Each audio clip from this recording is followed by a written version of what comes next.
Концептот на Царовска за дигитализација со кој ќе ги укине печатените учебници е дискриминаторски и пред се ќе има негативни последици врз развојот, но и социјални и економски подолби кај учениците. Илјадници ученици ќе имаат нееднакви можности заради оваа штетна идеја на власта и Царовска.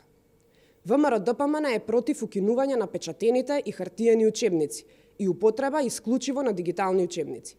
Печатениот учебник мора да остане прв и примерен избор за сите ученици, додека воведувањето на дигитален учебник единствено е прифатливо доколку се користи како помошен материјал за дополнување на знаењето.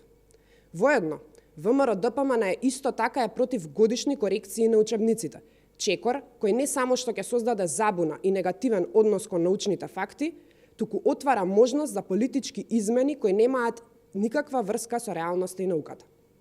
Креирањето на учебници по мерка на политиката е одлика само на тоталитарни режими, а упорноста на Царовска го потврдува истото. Јавноста во тоа се увери и по аудиоснимката на која се слуша како партиски активист на СДСМ се пофали дека работеле на задушување на демократското право на протест против идејата на власта за ваков модел на дигитализација.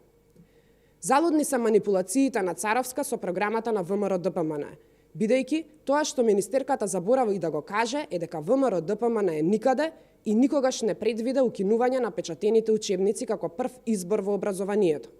ВМРО-ДПМН направи платформа на која се поставени учебници во PDF формат, што беше прв чекор пред дигитални учебници. ВМРО-ДПМН спроведе проект Компјутер за секое дете. ВМРО-ДПМН почна електронско вмрежување во образовниот систем и ВМРО-ДПМН воведе е-дневник. А тогаш за сите овие работи СДСМ критикуваше и жестоко се противеше.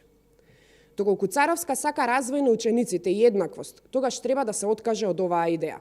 Печатени учебници во овој момент во Македонија и треба и мора да има.